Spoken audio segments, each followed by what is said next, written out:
संसदेच्या हिवाळी अधिवेशनादरम्यान विरोधी पक्षाच्या जवळपास 150 खासदारांचं लोकसभा आणि राज्यसभेतून निलंबन करण्यात आलं। एवढ्या मोठ्या संख्येने खासदारांचं निलंबन झाल्यामुळे देशभरातून यावर टीका केली जात आहे। निलंबन केलेल्या खासदारांमध्ये राष्ट्रवादी काँग्रेसच्या खासदार सुप्रिया सुळे यांचाही समावेश आहे। तर बहिणीच्या निलंबनावर उपमुख्यमंत्री अजित पवार यांनीही परखड प्रतिक्रिया दिली आहे। निलंबन झालंय खासदारकीचं, त्याच्यामध्ये एकट्यांचं नाही झालेलं, अनेक खासदारांचं झालं। ज्यावेळेस खासदार आमदार विधिमंडळामध्ये काम करत असतात, लोकसभेमध्ये काम करत असतात, राज्यसभेमध्ये काम करत असतात, त्यावेळेस कुठल्या गोष्टीचा नियमाचा भंग झाल्यानंतर ॲक्शन त्या बाबतीमध्ये घेतली जाते। तशा पद्धतीने ॲक्शन घेतलेली आपण सगळ्यांनी बघितली।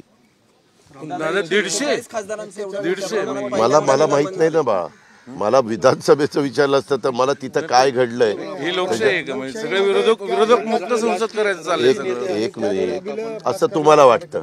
उद्याच्याला वेगवेगळ्या पद्धतीने महाराष्ट्राच्या विधानसभेमध्ये पण अनेकदा अनेक कडक अशा प्रकारचे निर्णय घेतले। जर तिथं माझ्या माहितीप्रमाणे उपराष्ट्रपती महोदयांचा अपमान करण्यात आला, आज राष्ट्रपती असतील, उपराष्ट्रपती असतील, पंतप्रधान असतील, कुठल्याही राज्याचे मुख्यमंत्री असतील, ह्या ज्या काही पोस्ट आहेत ह्या महत्त्वाच्या पोस्ट आहेत। लोकशाही पद्धतीनं एवढ्या मोठ्या भारतामधनं निवडून गेलेले ते सगळे लोक असतात आणि ते आपलं आपलं काम योग्य पद्धतीनं करत असतात। कारण ज्यावेळेस एवढा मोठा समाज त्यांच्या पाठीशी उभा राहतो आणि त्यांच्या विचाराच्या लोकांना निवडून देतो, याचा अर्थ कुठंतरी जनाधार हा त्यांनी मिळवलेला असतो आणि त्याच्यात ती व्यक्ती उपराष्ट्रपती महोदय देखील अतिशय व्यवस्थितपणे आपलं स्वतःचं काम पार पाडतात।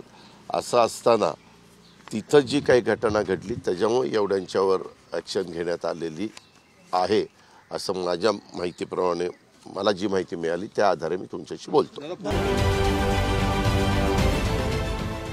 देश विदेशातील प्रत्येक घडामोडींचे लाईव्ह अपडेट मिळवण्यासाठी आता साम टीव्हीच्या सर्व सोशल मीडिया प्लॅटफॉर्मला लाईक, फॉलो आणि सबस्क्राईब करा। तसंच सर्व नोटिफिकेशनसाठी बेल आयकॉन प्रेस करायला विसरू नका।